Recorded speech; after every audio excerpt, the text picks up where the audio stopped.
Hi and welcome back to the Comfort Table. I'm Teal and this is Cian. So we're actually filming this in March, and March is International Women's Day. which falls on March 8th. And so I shared some experiences of I guess ambiguous sexual harassment experiences I have had on my personal Instagram, and I received a lot of comments from my friends about how they have also experienced something similar, or how they were very sorry that I had to experience something like that. So I wasn't surprised, but I was also surprised by how many of my friends have experienced some form of creeping or harassment. And most of it is not I guess obvious to the extent where the perpetrator could be arrested. So it's not like outright molest or outright, I don't know, stealing of underwear or something like that, or outright taking upskirt photos, Like, it's not obvious. yeah, it's very ambiguous whether the harassment actually happened or not, which is why we decided to do this video to talk about Our personal experience with such ambiguous situations, and also kind of like what we expect ourselves to respond, or what society also kind of tells us we would respond like, and what our actual reactions to this kind of experiences were. Because it's not as straightforward as you may initially think. It's like, am I overreacting to something? Like, am I being overly conscious. Am I Yeah. overthinking this action as something that crosses personal boundaries, something that or is it is inappropriate, acceptable given the the situation? circumstances. A lot of this happens in... public transport, for Yeah. example, where pre-COVID it was super crowded. Speaking of public transport, the other reason why I sort of thought we would do this video is because recently we have been... If you see the buses around in Singapore, there has been more buses with, the typical stop policeman who used to be just for shoplifting. He has been repurposed, I guess, for... Stop molest! Yeah, I don't know why it's suddenly a thing and why it's plastered on buses, but not as straightforward as you would think, because they will just be like, call for help. But sometimes you're like, I'm not sure this is a thing that warrants me needing to call for help yet. Basically, the advice is for things that maybe feel a bit more clear-cut. And if you've not personally experienced or have a friend who experienced this, you may think that the advice is perfectly sound, which it is, but it's not so straightforward. Yeah, especially in ambiguous situations, if you speak up, you could just be seen as like overreacting. Teal was saying when we were suggesting this topic that women are conditioned to withstand or tolerate being uncomfortable, and to kind of, I guess, accept that, like to treat that as okay. So I think that intersects a lot with our experiences and how we handled this kind of situations, or not handled them as the way it was. And it's quite common to freeze. I think that is something that a lot of people don't think about. I've made a video like 8 years ago, which is currently unlisted, but I'll link to somewhere either in the description or something, so you can check it out if you want to. It will cover one of the stories that I'll mention. That video was made in a response to somebody commenting that they thought they'd be very vocal about any sort of like harassment that they may encounter, but in the end they actually froze up. And it's actually not that uncommon of a response. Even like me, who, like, I'm not super vocal, but I will speak up about stuff, I also tend to freeze up when things like this happen. And even though, when you're in school and then, all the police posters tell you to speak up, to shout, to at least bring attention to the situation, it's often not that easy to do it, because there's that internal barrier of, is this actually an issue, or am I making a fuss? Yeah, and I think we'll preface this by saying that this is like, I suppose like we're very, our experiences are very like female-bodied, in the sense that like whatever we're speaking about and whatever we've heard from our friends are from the perspective of people who are female-bodied. There was one occasion when I talked about it with one male colleague, and he was quite angry on my behalf. I just wonder also whether this reaction is different depending on your upbringing and Yeah. your own background, I guess. And like I mentioned, my friends also shared their experiences. And I guess we have comparatively fewer of such experiences, perhaps because Yeah, so we look a bit more uh, physically I guess imposing, maybe I we guess. don't have like Conventionally big boobs or attractive something. features. Conventionally, yeah. Yeah, and like we are no longer in school uniforms. Which is not to say that your body is what, causes this kind of harassment, but there is some correlation, Relation. although it may not be. I don't think it's necessarily causation, because then that would be victim blaming. Yeah. But there is definitely still some form of correlation. Like with maybe it. they look more like an easy target or something. Yeah, so even us who probably don't look like any easy target have experienced this, so it's definitely not that uncommon.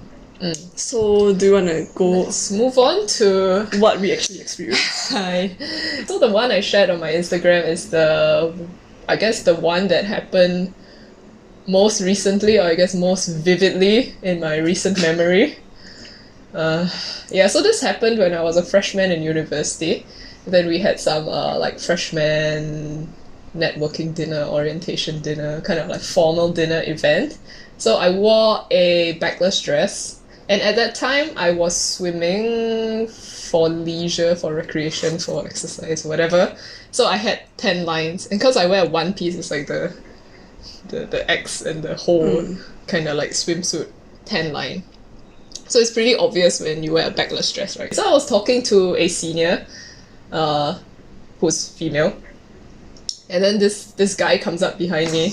Imagine this is me. Yeah. Then I am the guy. I come up behind, and then I trace the 10 line, and then insert himself into the conversation. And my conversation partner, my senior, looked at me, and I looked at her, and we were still talking. And then it was like, did that actually happen or did that not happen? Then the guy like, joined in the conversation, and like as though nothing happened. And it's because he just like, traced the 10 line, and it's not like his hand rested on my waist after that. No, it was like, he kept it back. But so I don't know whether that would have been better or I don't know, yeah.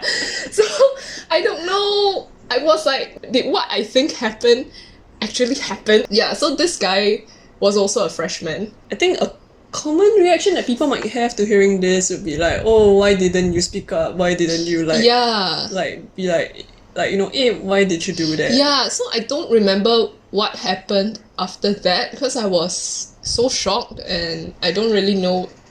I couldn't really process what happened to me. I didn't know whether it actually happened or not. So I probably like exited the conversation. I think I didn't attend the dinner at all. I went back to studio to do work. Yeah. Yeah, it's just like removing yourself from the situation. Yeah, so I moved as far away as possible physically from the place where it happened. A lot of times I feel like people just try to carry on as if like everything's normal and just I guess try Just to not smooth things over. Like, yeah. try to pretend that like there's nothing Nothing happened. wrong. Because it wasn't there was no physical harm done. But you are uncomfortable because he basically intruded into your personal space. Yes. Not only into my personal space, but like, made unwanted physical contact. Yeah, and so I had some of my male friends also respond saying like, oh, this guy is a disgrace to to all men, to the male gender. And then when I revealed who it was, because, it was my schoolmate, it was my uni. Yeah. And then he also couldn't believe that this guy was such a creep.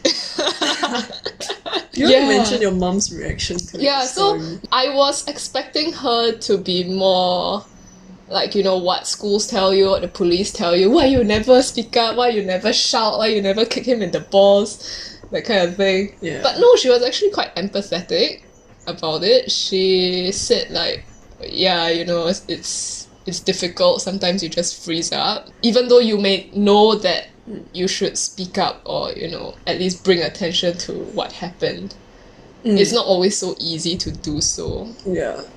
Yeah. I don't know whether you were doing this, but like whenever I had the experiences that I'll be talking about, my mind is just filled with a lot of thoughts of like, should I say something? Should I? Yeah, and then Is this the longer an you wait, issue? the more awkward it gets. The more it's like, oh, it's been so long, maybe I shouldn't bring it up, right? Yeah, but it's also like, isn't it weird if I say something now?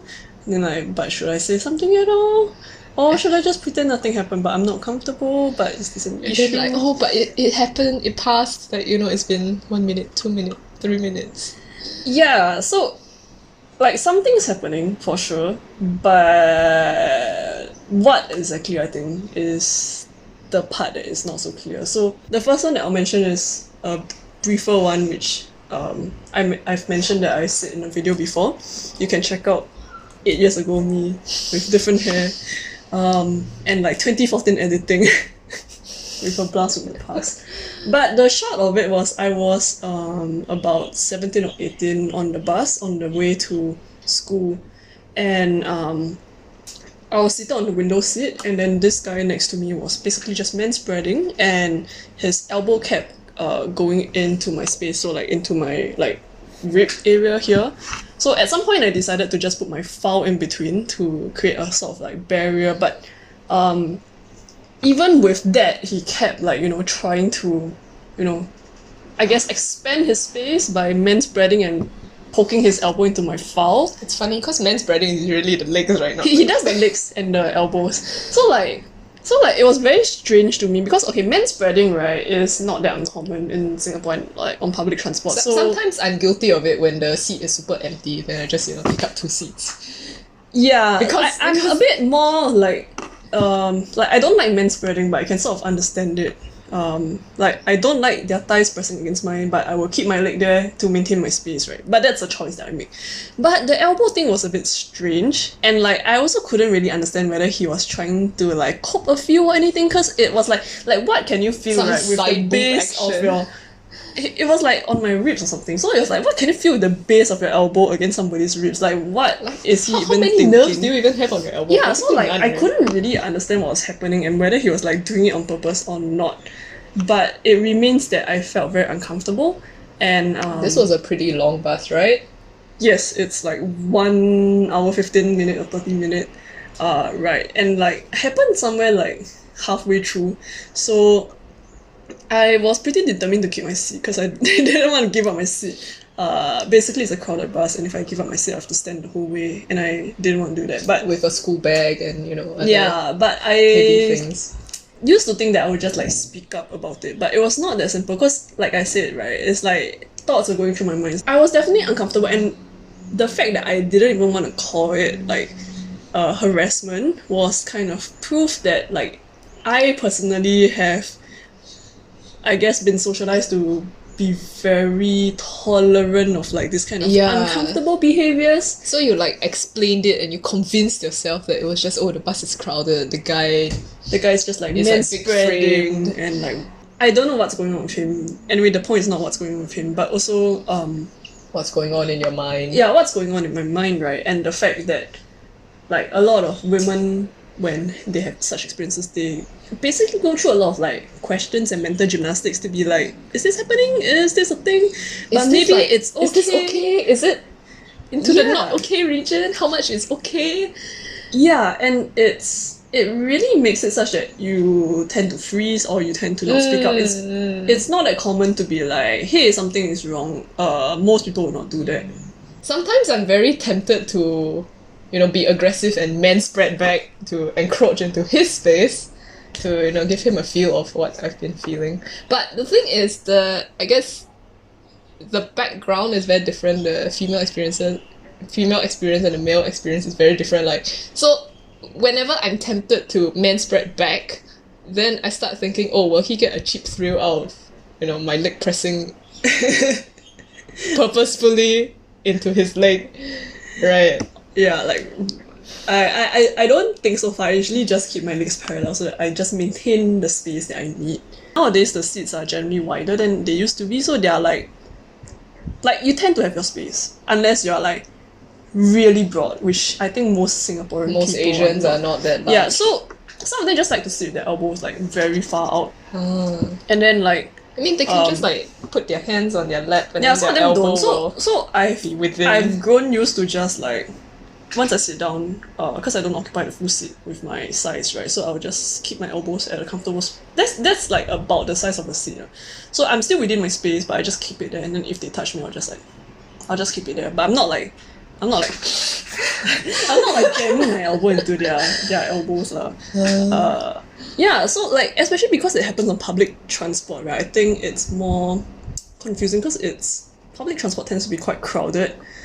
And then you're like, I don't know if this is an issue or is it just because it's crowded and like they're not doing it consciously sometimes.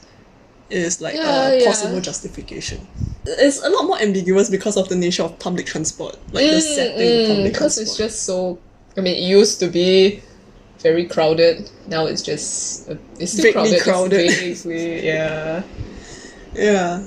So you also have another. Yeah. So we were talking about trains, right? But this also happens on buses. So there was once I was in secondary school. I was about like 13 or 14, and I took the Very bus. young. I was with my mom, and she was sitting down because, you know, give your seats to the elderly. And you're standing. Yeah, and then there was this uncle, ape, elderly guy, standing next to me because it was a crowded bus. So, you know, there wasn't much distance Like between he was us. shoulder to shoulder. Yeah, But he was taller, I suppose. No, I think slightly taller. You know, like Singaporean guys aren't that tall, and like the older generation especially isn't that tall. We're relatively right? tall for female-bodied people. But then again, I was 13 or 14, so I was still not as tall as I am now. Anyway, so I was standing there, holding the bar, the bus bar. whatever. Yeah. And then the uncle was also like holding, but then his other hand was like here, right? And then I was like here, right? And then his hand brushed my thigh. My mom saw it, and then she looked at me. Then I was very confused because I thought it was just crowded, and my mom looked slightly horrified. Maybe because she was a bit more aware of what was going on, because, you know, when you're 13 or 14, you don't really... You don't think so far. Yeah. I mean, you're not very aware of such issues yet. Especially if you've not been repeatedly creeped on. Yeah. The privilege of not being creeped on. Yes. And then he did it again, and my mom looked at me, and then I was like so confused because obviously I was very uncomfortable with my personal space being intruded upon. Yeah. But I also understood that the bus was very crowded. You know, maybe... It might have been an accident. Yeah. Yeah. Then after we got off the bus, my mom was like, "Did he touch you?" Then I'm like, maybe not. Then she was like, "Did he touch you inappropriately, right?" Yeah. But, you know, like, if your hand is like at thigh level, it could just be, you know, the bus moving, And not then you're really, not very well balanced. yeah, so and not really a deliberate, like, you know, grab the butt kind of. It's not like his hand deliberately like did anything, right? It's not like his hand. So it's just like, you know, a light brush. brush. And it was like that outside. It's not like. So it's this kind of ambiguity that makes it very difficult to process whether it was intentional or not. It's funny also, like, I mean, there's a tendency for us to separate intent from the action, right? Like the action and the consequence of the action. But, like, intent is on the party doing the act, I guess. But then, like, regardless of what their intention is, we still experience being uncomfortable. Yes, and that shouldn't be denied or explained away or... Yeah, I think it's still a very valid feeling, and it's a lot more common than you would think to be, like, confused.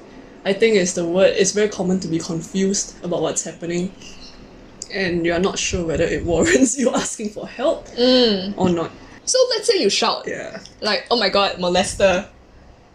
And then what? Then, you know, the person will just say, "Oh, the bus very crowded," right? Yeah. Like, "Oh, sorry, not intentional." What can you do? Yeah, and I guess we are also sort of, I guess, lucky that nothing more terrible has happened to us. The last one that I have to share is a bit like clearer in hindsight, but was not super clear about what was happening. So back when I used Tinder, I went on this like first date with this guy. When he first came, there were a few things that were a bit like strange. So like he was in t-shirt and like just regular shorts, like they don't really have pockets. I can't really remember, but like they were kind of slip-short, and then he was in slippers. So it was not like the fashionable kinds. So But it was just a bit, Singaporeans like, don't dress very well. yeah, but so I was gonna excuse that, right? Because I was like, maybe it's just a thing. Then we sat down at a place to have a meal. I think it was like lunch or something like that. And then at some point he was like, oh yeah, let's go Dutch, because I don't like to pay for first dates. Like, I feel like that's a very stupid. And norm. you two were still students, right? So Yeah, and I thought it was a perfectly valid yeah. concern, right? Like, and in fact, that was actually like a plus point, because I was like, hey, he also doesn't subscribe to traditional stereotypes. But with that set in context, right? So I kind of have this idea that he was like maybe a bit like More woke. yeah, I think that's a short of it. And that led me to think that it was the reason for why he was behaving a bit strange. I think one of the things that happened was that along the way he asked whether it was okay to like hold my hand, which I was like, hey, you, I mean, like in my head I didn't see it. I was like, hey, you asked, that's nice. So I was like, yeah, it's fine. Then we had the meal and then we each paid our own part. Then he was like, do you want to take a walk around the shopping mall? So I was like, yeah, let's do that. So he wanted to keep holding hands, which I was like, a bit strange, but okay, like acceptable. And then at some point up the escalator, he was holding my hand, so can I borrow your hand? It might feel a bit creepy, yeah. So I think we were holding hands like this, right? And then at some point he probably did like put my hand on his, and he started doing this. Like yes, like patting my hand like it's a dead hamster. So he kind of did that for the whole escalator journey, and there was quite a few escalators to go up to the rooftop garden. So that was strange. And then along the way, I think somewhere, because there were so many escalators, along the way I'm pretty sure somewhere I was like, can we like not hold hands, because like I feel like a bit uncomfortable. And also he kept like pulling me while he was walking, right? Because I guess on some hand I was really a bit like, I want to distance myself away from this guy. So he kept doing that, and then like at the rooftop garden we just talked, but he continued to hold my hand. I guess it's a good thing that he didn't do more than just hold my hand, but he was a creep about holding my hand, because he just kept like, why would you do this to somebody else's hand? It's like my hand is a sentient object or something, you know? It's like, I don't know what's going on. And Hand fetish. I have no idea, but like in between that, right, he was also like, like, I hope you don't mind me doing this, I just really like touching, blah blah blah, all of this. Did you say like, yes, I mind? Let go now. I said a few times actually that I'm not very comfortable, but he kept picking my hand back up, because we were leaning against the railing, right? So it's very easy for him to just... Yeah, so that was uncomfortable. And then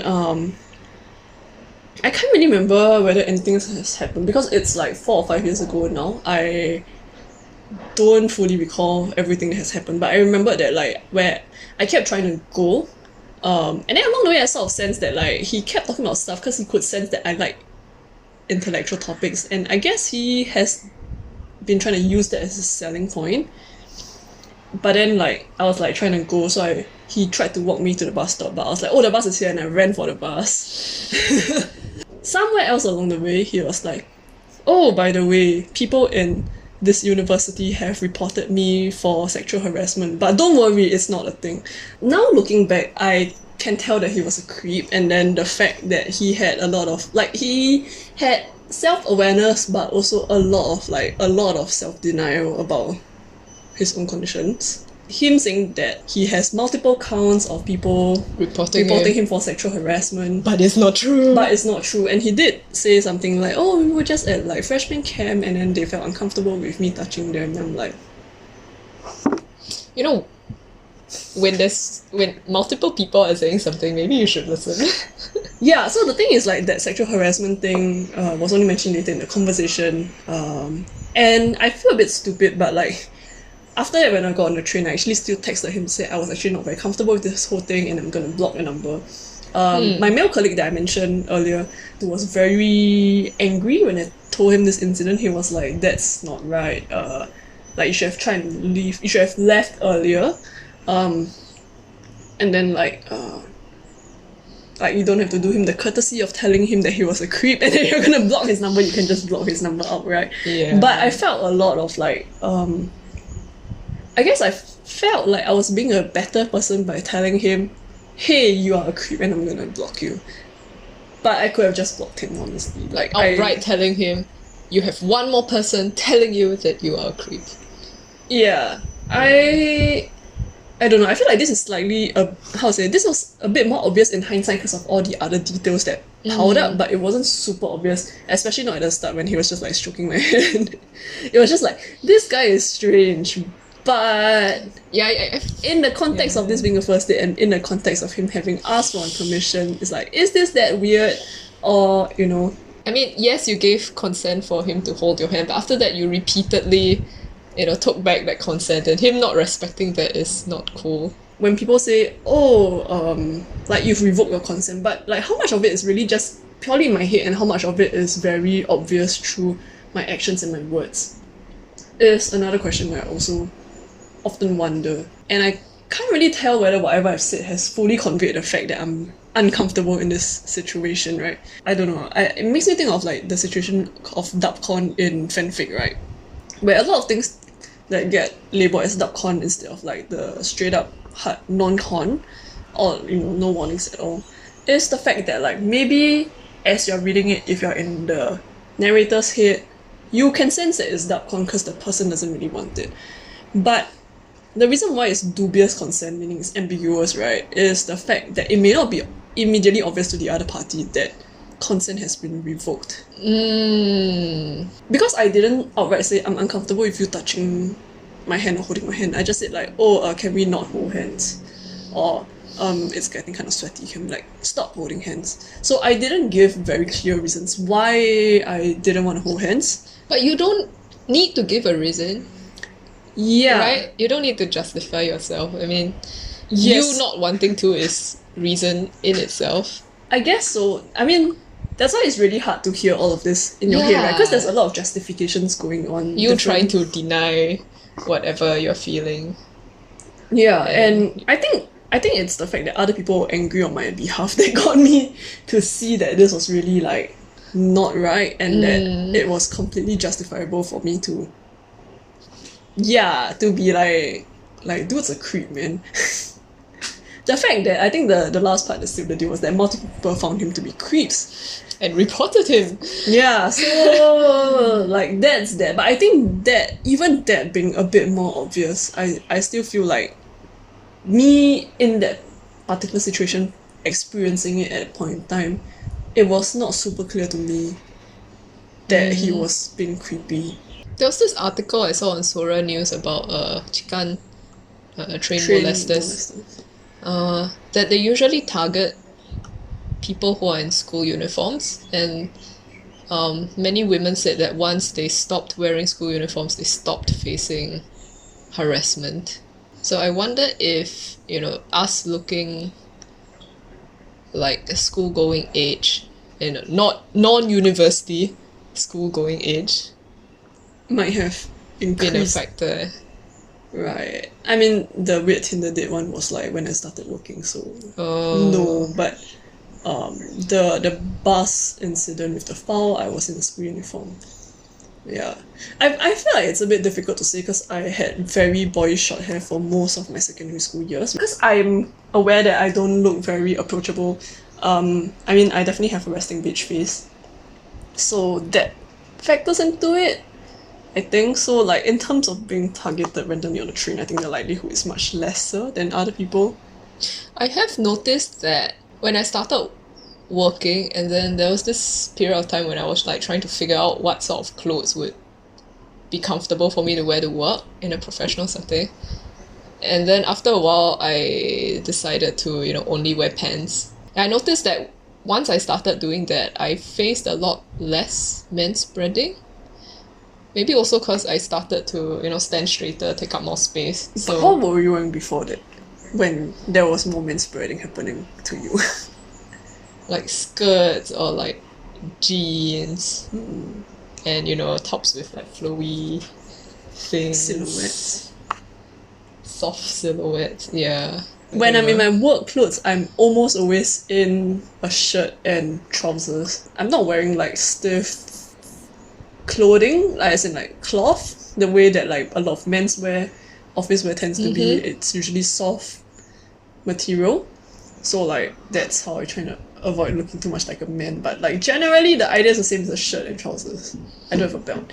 So I don't know. I don't know whether that makes it a bit maybe more maybe difficult not. to approach or not. Most women or female body people that we've spoken to have either had something similar happening to them or to somebody they know. So And it's very easy to say, to just speak up, right? Like, you should speak up, you should. tell the bus captain, tell the people around you, shout, scream for help. But it's very difficult when it actually happens, because, you yourself, are often just you have to fight against confused. your own reasoning. Yeah, and I guess the upbringing that you have had, that the cultural upbringing that you have had. So, if this has ever happened to you, just, I think it's quite common to be confused or to freeze up. So don't blame yourself if you do freeze up when it happens to you. Yeah, and don't feel bad about talking it with other people because it's sadly a more common occurrence than you would think, and a lot of people I didn't would realize share. it was so common. I had so many messages. Just talk to any woman in your life or any female body person in your life. They've Probably. experienced it or know somebody who has experienced it. Something else that like hasn't been really mentioned, right, is that like maybe when you're in a situation you don't know whether you should call for help, but if you see something like this happening, You can also call it out. yes, you can call it. I think Yes. that is a bit more easy because as a third party you find it easier to You have a distinguish. more like objective view, I guess. You like, tend to have you're actually seeing. it from the outside and you're not like so much in your head and trying to figure out what's going on. And to end it off, my sister has actually called out somebody before, for somebody else. So it was like a girl in school uniform. The guy was like trying to get some sort of skin contact, whether it's his hand or something, I can't really remember. So my sister was like, she went in and she was like, I think she basically tried to move the girl away. She didn't really try to physically engage with the guy, but she just tried to move the girl because I think the girl wasn't very sure what was happening. That's all we have for today. It's kind of a serious topic, so the next video, which is in 2 weeks' time, would be hopefully more lighthearted. So we'll see you next time. Bye.